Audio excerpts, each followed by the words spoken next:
Hello student, I hope आप सभी लोगों की पढ़ाई लिखाई बढ़िया तरीके से चल रही होगी। तो चलिए आज हम बात करेंगे चैप्टर नंबर 2 के बहुपद पॉलिनोमियल्स। इसमें आपको मैं पढ़ाऊंगा बहुपद किसे कहते हैं, बहुपद कितने प्रकार के होते हैं, बहुपद की घात किसे कहते हैं। ये आपको आज की वीडियो में पढ़ाया जाएगा।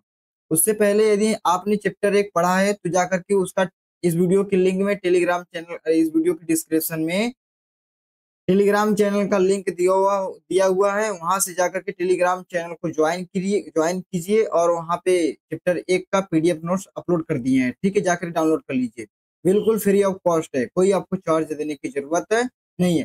तो चलिए आज हम बात करेंगे कक्षा 10 के चैप्टर नंबर 2। बोर्ड की तैयारी को बहुत ही शानदार और जबरदस्त बनाते हैं।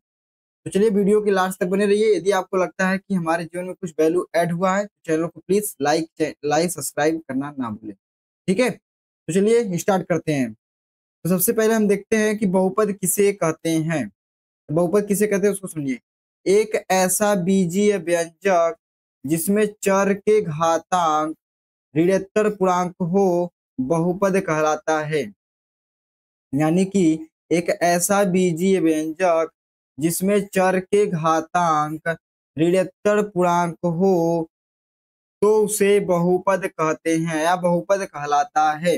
जैसे में उदाहरण में क्या दिया हुआ है, उदाहरण में दिया हुआ 8x² माइनस के 8x कामा 6x³ प्लस 2x² माइनस के 3x+2 कामा अगला दिया हुआ 2x+3 कामा x-5 etc। ये सब सारे कितने, ये सब जो दिया हुआ है ढेर सारे एग्जाम्पल, ये सब बहुपद कहलाते हैं। क्या कहलाते हैं? बहुपद कहलाते हैं। बताओ बहुपद किसे कहते हैं? एक ऐसा बीजीय व्यंजक जिसमें चर के घातांक ऋणात्तर पूर्णांक होता है उसे हम पॉलिनोमियल्स कहते हैं। चलिए समझते हैं। इसमें दो वर्ड दिया हुआ है, टेक्निकल वर्ड दो ठे आया जो हार्ड लग रहा है, आपको सुना सुना लग रहा है। तो इसमें दो वर्ड क्या दिखाई दे रहा है, एक दिखाई दे रहा है बीजीय व्यंजक, दूसरा दिखाई दे रहा है ऋणात्तर पूर्णांक। दूसरा क्या दिखाई दे रहा है? ऋणात्तर पूर्णांक। तो चलिए समझते हैं। पहले सबसे समझेंगे कि बीजी व्यंजक क्या होता है। तो बीजी व्यंजक को मैं आपको समझाता हूँ। ठीक है, बीजी व्यंजक क्या होता है उसके पहले समझते हैं। बीजी व्यंजक को मैं आपको समझाता हूँ, उससे पहले हम समझेंगे चर और अचर क्या होता है। चर या अचर क्या होता है? देखिए, चर किसे कहते हैं? चर उसे कहते हैं जिसका मान फिक्स हो, जिसका मान फिक्स न हो, सॉरी, जिसका मान फिक्स न हो। चर किसे कहते हैं? चर उसे कहते हैं जिसका मान हमेशा बदलता रहता है या उसका मान फिक्स न हो। जैसे में क्या हो जाएगा मेरे भाई? जैसे में हो जाएगा ए से लेकर के स्मॉल जेड तक, ए से लेकर के जेड तक जितनी भी एबीसीडी होती हैं वो हमारा क्या कहलाएगा? चर कहलाएगा। अचर क्या होता है? अचर होता है जिसका मान फिक्स हो। अचर क्या होता है? जिसका मान फिक्स हो उसे हम अचर कहते हैं, यानी कांस्टेंट कहते हैं। वो अंग्रेजी में चर को बोलते हैं वेरिएबल और अचर को बोलते हैं कांस्टेंट। ठीक है, इसको अचर में क्या होता है? जैसे में क्या हो जाएगा, एक से लेकर के इनफिनाइट तक, इन्फिनिटिव, एक से लेकर के इन्फिनिटिव तक। ठीक है, तो आपको समझ में आ गया होगा चर क्या होता है। जिसका मान फिक्स न हो यानी बदलता रहता है उसी को हम बोलते हैं चर। अचर क्या होता है? जिसका मान फिक्स होता है उसे हम अचर बोलते हैं। समझ में आ गया होगा। तो एक एग्जाम्पल से समझते हैं। आपके पिताजी, आपके दादाजी पढ़े होंगे, जब उस जमाने में जब पढ़ रहे होंगे, आज से 10 साल 15 साल 20 साल पहले जो भी होगा, तो उसमें एक संख्या को एक ही तो पढ़े होंगे। गिनती जो होता है हमारा गिनने वाला 1 2 3 4, वो भी तो ऐसे ही पढ़े होंगे 1 2 3 4 5। और आप भी ऐसे ही पढ़ रहे हो 1 2 3 4 5। तो हमारा इसका मान तो बदला नहीं। पहले जमाने में भी एक पढ़ा जाता था और आज भी एक पढ़ा जा रहा है। तो हमारा एक क्या कहलाएगा? अचर कहलाएगा। यानी जितनी भी संख्या गिनती होती है वो हमारा अचर होता है। क्या होता है? हमारा अचर होता है। और चर क्या होता है? जिसका मान हमेशा बदलता रहता है। ठीक है, जिसका मान हमेशा बदलता रहता है उसे हम अचर कहते हैं। जैसे मान लीजिए, एक आपको सवाल से समझाता हूँ। मान के चलिए एक आपके सवाल है x+2 बराबर 5। यहाँ बताओगे x का मान कितना आएगा? सर 5 - 2 x बराबर आ जाएगा 3। अब बताओ, एक सवाल और आपको समझाता हूँ। एक सवाल और आपको समझाता हूँ। देखिए, यहाँ पे हमने लिया x-2 बराबर 4। अब कहोगे सर यहाँ पे x बराबर आ जाएगा 4 + 2, तुम्हारा x बराबर आ जाएगा 6। देखिए यहाँ पे माइनस था, इस पर गया तो प्लस हो गया, तो 4 में 2 जोड़ेंगे 6 हो जाएगा। अब बताओ, यहाँ पे तो 3 आ रहा है, यहाँ पे तो 4 आ रहा है, इसी x का मान बदल रहा है। जब मान बदल रहा है तो हमारा क्या कहलाएगा, ये चर कहलाएगा। क्या कहलाएगा, हमारा चर कहलाएगा। तो चलिए हम इसको समझते हैं। अब बीजी व्यंजक क्या होता है, बीजी व्यंजक क्या होता है, इसको थोड़ा समझते हैं, ठीक है। चलिए बीजी व्यंजक को हम समझेंगे थोड़ा सा। अब आपको बताता हूँ बीजी व्यंजक किसे कहते हैं, ठीक है। तो चलिए बस शांति से पढ़िए, सभी लोग आवाज हल्ला गुल्ला ना करें। देखिए हम अब पढ़ेंगे बीजी व्यंजक किसे कहते हैं, उसको थोड़ा समझते हैं। चर या अचर का आपस में गु अरे यार ये क्या हो रहा है। चर या अचर का आपस में गुणा, भाग, जोड़, घटाना, ये सब हमारा कहलाता है बीजीय व्यंजक। जैसे में हो जाएगा एक्स ए, देखिए 3x²। देखो 3 हमारा हो गया अचर, x हो गया चर। चर का ये जो बीच में हुआ गुणा का चिन्ह लगा दो, लेकिन दिखाई नहीं देता है। इसको हम और विस्तार से करेंगे तो 3 × x² ऐसे लिखा होता है, लेकिन हम इसको डायरेक्ट शॉर्टकट में ऐसे लिख सकते हैं, ठीक है। तो चर या अचर का गुणा, भाग, जोड़, घटाना क्या कहलाता है, हमारा बीजीय व्यंजक। और भाग देख लो, भाग में जैसे मान लीजिए हमने दिया 3 भागे x, हम लिख सकते हैं यक्स बटा के 3 लिख सकते हो, ठीक है, ठीक है। या फिर हाँ ऐसे लिख सकते हैं, कोई दिक्कत नहीं है। अब देखिए जोड़ क्या होता है, जैसे जोड़ में लिखना होगा तो 3x + 2 कर देंगे, इसका ऐसे ही लिखेंगे, ऐसे 3x - 2 कर देंगे। ये घटाना हो गया, जोड़ हो गया, तो यही हमारा क्या कहलाता है, बीजीय व्यंजक कहलाता है। क्या कहलाता है, हमारा बीजीय व्यंजक कहलाता है। और हम समझेंगे ऋणात्मक पूर्णांक किसे कहते हैं। तो देखिए ऋणात्मक पूर्णांक क्या होता है, आपने यहाँ पढ़ा था एक लाइन कि चर के घातांक ऋणात्मक पूर्णांक हो। ऋणात्मक पूर्णांक का मतलब होता है, जैसे चर हमारा हो गया एबीसीडी, एबीसीडी के पावर में जो लिखा जाता है, यहाँ पे जो संख्या लिखी जाती है वो हमेशा धनात्मक संख्या होना चाहिए। वो हमेशा किसमें होना चाहिए, धनात्मक संख्या होना चाहिए, यानी कि धनात्मक संख्या होना चाहिए, ठीक है। क्या होना चाहिए, धनात्मक संख्या होना चाहिए। तब हम क्या करेंगे, उसको हम धनात्मक संख्या होना चाहिए, ऋणात्मक संख्या नहीं होना चाहिए। इस ऋण ये जो पॉइंट माइनस नहीं है, ये माइनस नहीं है, आप समझ लो कोई संख्या लिखा हो, मान के चलो 4 लिख दिया, ये माइनस नहीं लिखा था, यहाँ पे मान लो 3 लिख दिया, ठीक है। तो हमारा धनात्मक संख्या होना चाहिए, माइनस के 3 नहीं होना चाहिए। मतलब जैसे x⁻², x⁻−3, ये सब नहीं होना चाहिए ना, ये सब हमारा क्या नहीं होना चाहिए। तो क्या होना चाहिए, धनात्मक पूर्णांक होना चाहिए। और उसके बाद देखिए ऋणात्मक पूर्णांक में तो सर कहा है, आपने यहाँ धनात्मक पूर्णांक क्यों नहीं लिखा। धनात्मक पूर्णांक हमने इसलिए नहीं लिखा क्योंकि आपने देखा होगा कभी कभी एक्स की पावर 0 लिखा जाता है तो उसका मान भी 1 होता है। कभी कभी एक्स की पावर 1 लिखा जाता है, कभी कभी एक्स की पावर 2 लिखा जाता है। जो एक्स की पावर 0 लिखा है वो भी बहुपद का काम करता है। तो उसी को बोला, यदि धनात्मक पूर्णांक में 0 को भी सम्मिलित कर लिया जाए तो उसे बोलते हैं ऋणात्मक पूर्णांक। ऋणात्मक पूर्णांक का मतलब होता है कि धनात्मक न हो, 0 हो सकता है, ले सॉरी धनात्मक नहीं, ऋणात्मक न हो लेकिन 0 और प्लस हो सकता है, ठीक है। तो सीधा सीधा बोल सकते हैं कि चर संख्या के पावर में यानी कपारे पे, चुंडी पे, उसमें ऋणात्मक संख्या नहीं होना चाहिए। आई होप आपको समझ में आ गया होगा। तो चलिए हम आगे बात करते हैं बहुपद के प्रकार। बहुपद के प्रकार, ठीक है, इसी में हम लिखेंगे बहुपद के प्रकार। तो बहुपद के प्रकार हेडिंग डालो, बहुपद के प्रकार। अब देखिए इसको हम लिखते हैं, बहुपद के प्रकार क्या होता है। जैसे मान लीजिए पदों के अनुसार, पदों के हिसाब से अनुसार, पदों के अनुसार, पदों के अनुसार बहुपद को,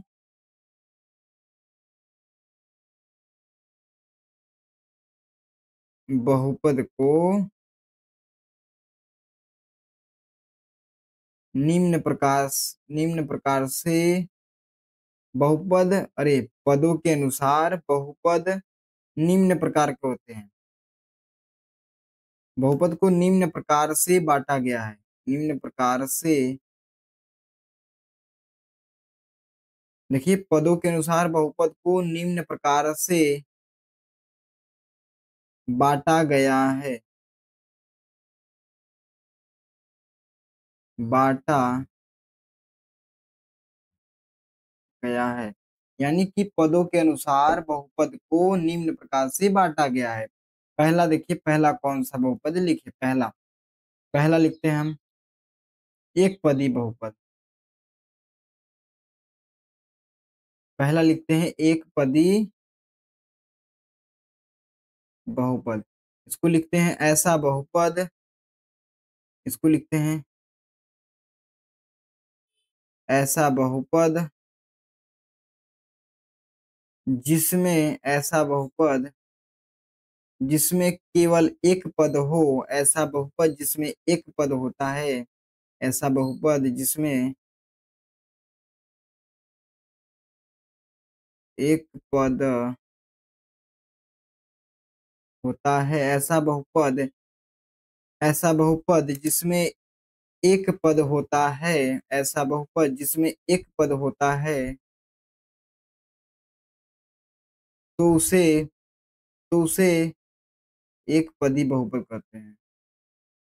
तो उसे एक पदी बहुपद कहते हैं। जैसे में क्या हो जाएगा, जैसे में एक पद होना चाहिए तो 3x², 3x³ 4x², 4, अरे यार 2x³, ये हो जाएगा आदि। देखो इसमें एक पद है कि नहीं है, है कि नहीं है।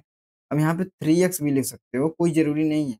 यहाँ पे स्क्वायर न लगाओगे तो भी कोई दिक्कत नहीं, एक पद होना चाहिए, केवल केवल एक पद होना चाहिए। हमने क्या बोला कि ऐसा बहुपद जिसमें एक पद होता है, ऐसा बहुपद जिसमें एक पद होता है, तो उसे एक पदी बहुपद कहते हैं। जैसे मैं बता दिया आपको। अब दूसरा लिखो, दूसरा लिखो, दूसरा लिखो द्विपदी बहुपद। दूसरा लिखो द्विपदी बहुपद। दूसरा लिखो द्विपदी बहुपद। चलिए इसको लिखते हैं ऐसा बहुपद, ऐसा ऐसा बहुपद जिसमें दो पद होता है। ऐसा बहुपद जिसमें दो पद हो, तो उसे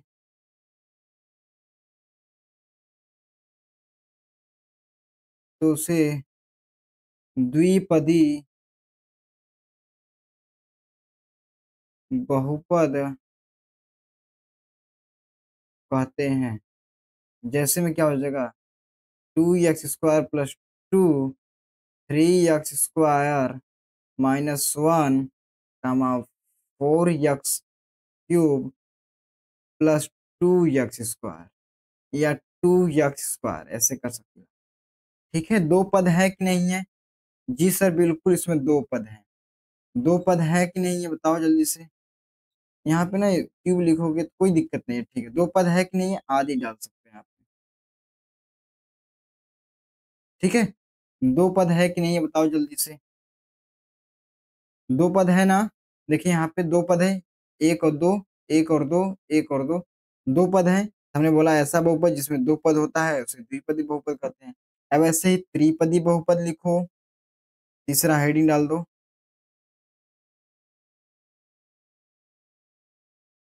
तीसरा हेडिंग डालो त्रिपदी बहुपद। त्रिपदी बहुपद, त्रिपदी बहुपद। ठीक है, त्रिपदी बहुपद क्या होता है उसको समझेंगे। ऐसा बहुपद जिसमें तीन पद हो भैया, बस मैं लिख सकीला।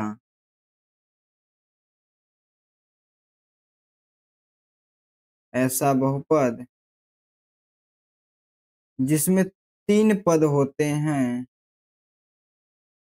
ऐसा बहुपद जिसमें तीन पद होते हैं, ऐसा बहुपद जिसमें तीन पद होते हैं, उसे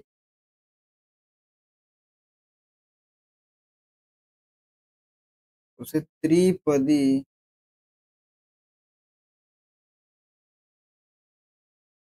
बहुपद कहते हैं। ठीक है, उसे त्रिपदी बहुपद कहते हैं। जैसे में क्या हो जाएगा, जैसे में हो जाएगा 2x³ माइनस के 2x² प्लस के 1, ऐसे। दूसरा हो जाएगा 4x², अरे 4x³ प्लस के 3x² माइनस के 1 या माइनस के 4, ऐसे। ये हमारा त्रिपदी हो गया। देखो 1 2 3, 1 2 3, तीन पद है कि नहीं है। ये वाला एग्जाम्पल थोड़ा सा मेरे को गलत टेढ़ा लग रहा है ना, इसको थोड़ा सीधा। यहाँ पे कुछ और लिख सकते हो सीधा सीधा, 5x², अरे यार इसको, चलो ठीक है, 5x² 2 लिख सकते, ऐसे दो पद होना चाहिए केवल ना। जितना स्क्वायर लगाओगे उतना पद लिखना पड़ेगा आपको, यानी दो स्क्वायर है तो दो पद लिखोगे। कोई जरूरत नहीं, कोई जरूरत नहीं है, मतलब स्क्वायर से मतलब नहीं है, बस पद होना चाहिए। इसमें एक दो पद है तब ऐसे भी कोई दिक्कत नहीं, वो मेरा भी ठीक, ठीक है, चलो कोई दिक्कत नहीं है, ये ठीक है। तो हमारा हो जाएगा x³ प्लस 2x², इसमें दो पद हो गया तो यानी द्विपदी, तीन पद रहेगा तो त्रिपदी। अब आगे बात करते हैं, आगे आ जाओ। आगे हम बात करेंगे सबसे पहले, आगे हम बात करेंगे चौथा, चौथा बारी आ गया, चौथा ना, शून्य बहुपद। शून्य बहुपद, ऐसा बहुपद, शून्य बहुपद किसे कहते हैं उसको भी लिखते हैं थोड़ा सा शानदार तरीके से। चलिए, ऐसा बहुपद, ऐसा बहुपद जिसमें जिसमें सभी पदों का गुणांक, सभी पदों का, ऐसा बहुपद जिसमें सभी पदों का गुणांक शून्य हो, तो उसे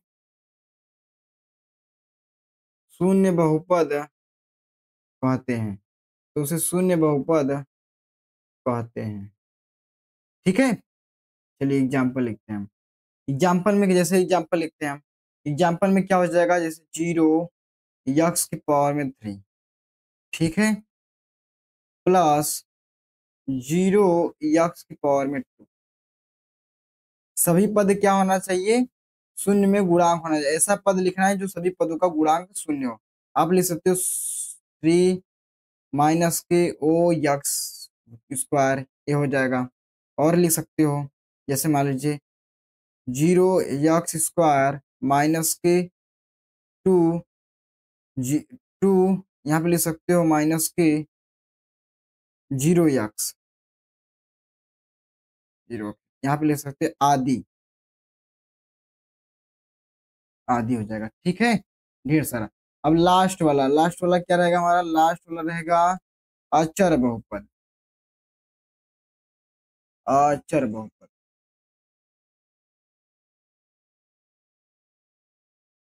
देखिए लास्ट वाला हो जाएगा हमारा अचर बहुपद। अचर बहुपद किसे कहते हैं उसको थोड़ा सा लिख लीजिए आप लोग। ऐसा बहुपद,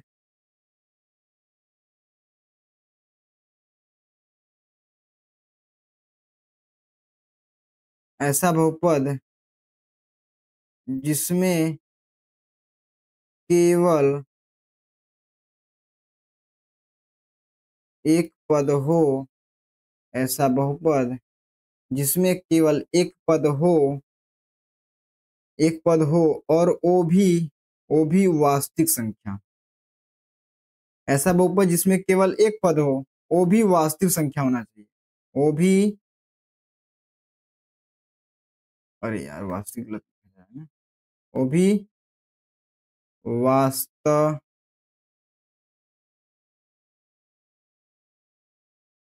वास्तविक संख्या हो, वो भी वास्तविक संख्या हो,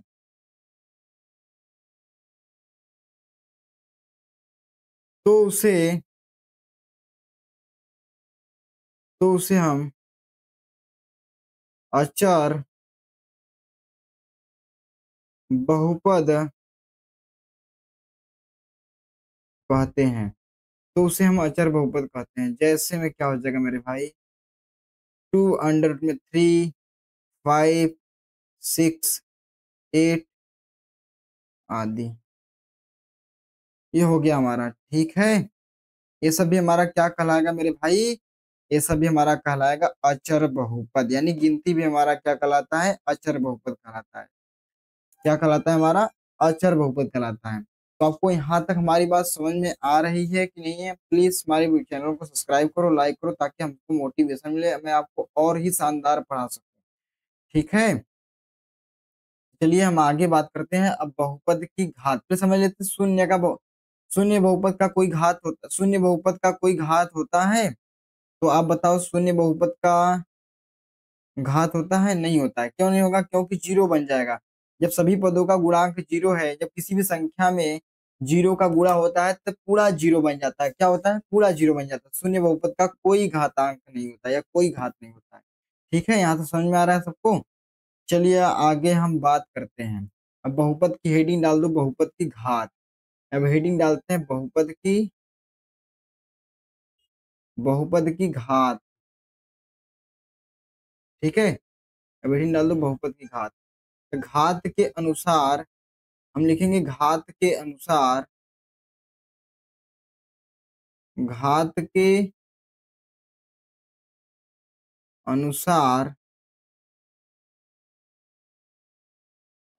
बहुपद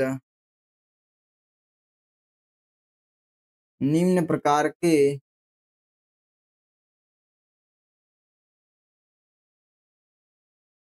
होते हैं। आप समझोगे, पहले घात के अनुसार बहुपद निम्न प्रकार के होते हैं। समझ में आ रही है मेरी बात? पहला है रैखिक बहुपद। पहला हमारा है, पहला हेडिंग दे दो, अरे दे दो मतलब, रैखिक बहुपद।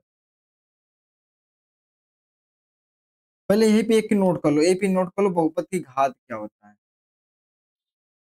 यही पे एक नोट करके लिखो ऐसे, NOTE। बहुपद के सभी पदों के उच्चतम घात, बहुपद के सभी पदों में से बहुपद के बहुपद के सभी पदों में से बहुपद के सभी पदों में बहुपद के सभी पदों में उच्चतम घात, उच्चतम घात बहुपद के सभी पदों में उच्चतम घात बहुपद की घात कहलाती है। बहुपद की घात कहलाती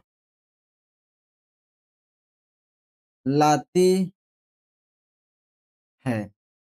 क्लियर हुआ?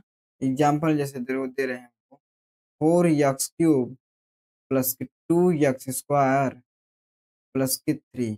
बताओ बहुपद की उच्चतम घात क्या है सर? उच्चतम घात तो 3 है। सभी पदों में बहुपद की उच्चतम घात क्या है सर? बहुपद की घात पूछ रहा है, तो बहुपद की घात का बताओ, जो उच्चतम घात होगा वही बहुपद की घात होगा। हम लिखेंगे बहुपद की घात कितना है, हम यहाँ पे लिखेंगे बहुपद की घात 3 है। ठीक है, तो समझ में आ गया। अब चलिए पहली हेडिंग डालते हैं, रैखिक बहुपद। ये तो मैंने आपको नोट करवा दिया समझ जानकारी के लिए। ठीक है, अब हेडिंग डाल दो, रैखिक बहुपद।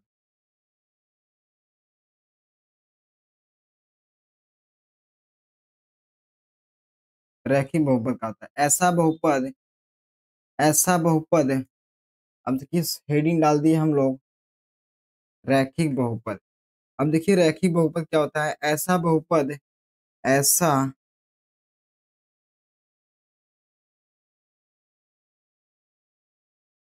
ऐसा बहुपद जिसकी घात एक हो, जिसकी घात एक हो, उसे रैखिक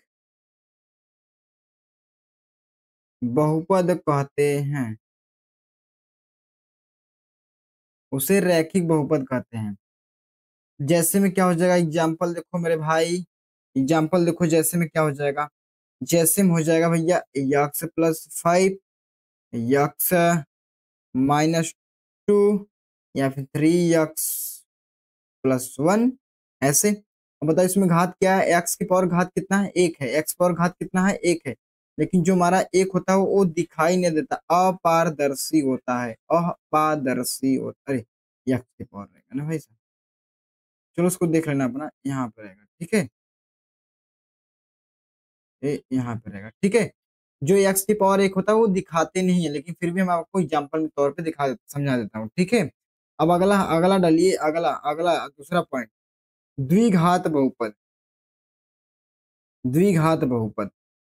अब अगला हेडिंग डाल दीजिए, इसका व्यापक रूप क्या होता है, रैखिक बहुपद कैसे पहचानोगे। तो इसका व्यापक रूप होता है A X square plus B, A X square plus B, जहां ए बराबर जीरो नहीं होना चाहिए, जहां ए बराबर जीरो नहीं होना चाहिए, ठीक है। A X square plus B, जहां पे ए बराबर जीरो आप नहीं ले सकते हो, ठीक है।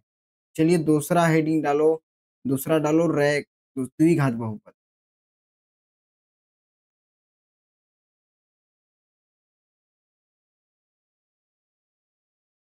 द्विघात बहुपद, ठीक है।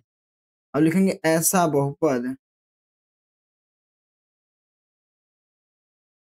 ऐसा बहुपद जिसकी घात दो हो, ऐसा बहुपद जिसकी घात दो हो, दो हो, तो उसे, तो उसे द्विघात,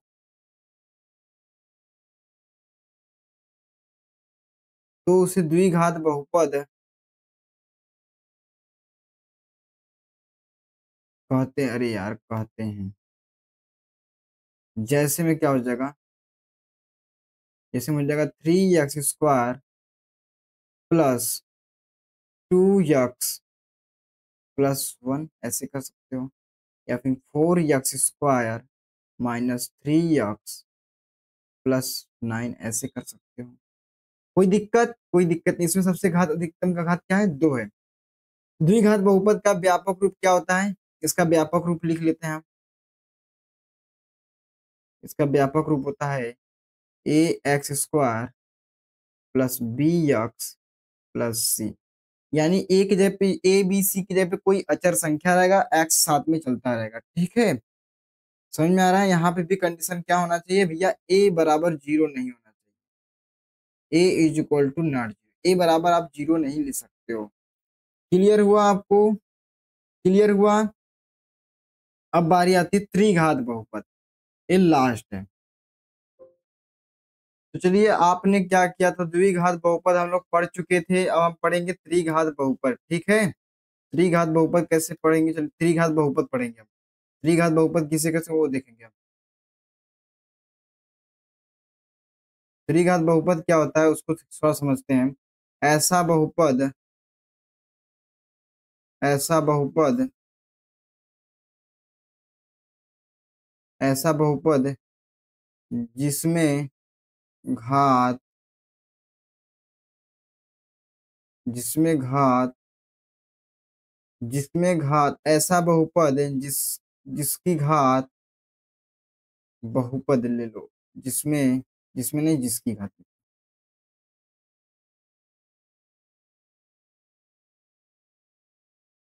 जिसकी घात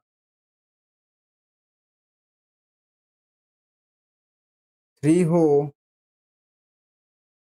तो उसे द्विघात बहुपद कहते हैं, तो उसे क्या कहते हैं? त्रिघात बहुपद कहते हैं। क्या कहते हैं भाई? ऐसा बहुपद जिसकी घात 3 हो तो उसे त्रिघात बहुपद कहते हैं। अब जैसे में देख लो, जैसे में क्या हो जाएगा? 3x³ माइनस के 5x² प्लस के 6x। ठीक है, उसके बाद क्या हो जाएगा? माइनस के 9 ऐसे। या फिर एक और लिख सकते हो, 4x³ plus 2x² minus 3x minus plus 1, ऐसे कर सकते हो। कोई दिक्कत? कोई दिक्कत नहीं सर। आई होप आपको समझ में आ गया होगा। रैखिक बहुपद, द्विघात बहुपद, त्रिघात बहुपद, ऐसे ही चतुर्थ घात बहुपद भी लिख सकते हो। अपने से लिख लेना सभी लोग कि ऐसा बहुपद जिसकी घात 4 हो उसे हम क्या कहते हैं? चतुर्थ घात। तो चलिए उसको एक शॉर्टकट तरीका में देखते हैं कैसे याद किया जाएगा। तो देखिए सबसे पहले हम पद वाला देखते हैं, पद वाला। सबसे पहले पद वाला देखेंगे, बहुपद वाला। सबसे पहले हम पद वाला देखेंगे, बहुपद वाला। ठीक है, बहुपद। इसको एक बॉक्स में, ये हमने क्या लिखा हुआ? बहुपद लिखा हुआ। ए पद वाला छोड़ो, इसको मिटा दो। ए इसको चलिए देखते हैं यहाँ पे।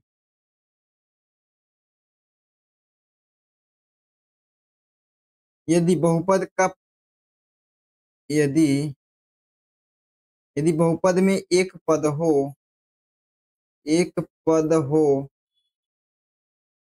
तो उसे एक पदी बहुपद कहते हैं। क्या कहते हैं उसको? एक पदी बहुपद कहते हैं। यदि बहुपद में दो पद हो दो पद हो तो उसे द्विपदी बहुपद कहते हैं। यदि तीन पद हो अगर से तीन पद हो तो उसे त्रिपदी बहुपद कहते हैं। त्रिपदी बहुपद कहते हैं। ऐसे ही आप देख लो, एक और देख लो। फिर हमने एक लिया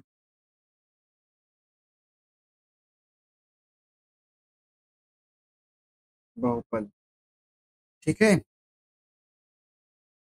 यदि बहुपद में एक घात हो एक घात हो तो रैखिक बहुपद, तो उसे कहेंगे रैखिक बहुपद। यदि दो घात हो दो घात अरे यार, दो घात हो तो उसे कहेंगे द्विघात बहुपद। ऐसे ही तीन घात हो तो उसे कहेंगे त्रिघात बहुपद। ऐसे ही चार घात हो ऐसे ही यदि मान लो चार घात हो तो उसे कहेंगे चतुर्थ घात। ठीक है, देखिए एक पद होगा तो एक पदी, दो पद होगा द्विपदी, तीन पद होगा त्रिपदी। ऐसे एक घात हो तो रैखिक, द्विघात, दो घात हो तो द्विघात, तीन घात हो तो त्रिघात, चार घात हो तो चतुर्थ घात बहुपद कहते हैं। ठीक है, आई होप आपको अच्छी तरीके से मैं समझा पाया हूँ। अब मिलेंगे नेक्स्ट वीडियो में, तब तक के लिए धन्यवाद।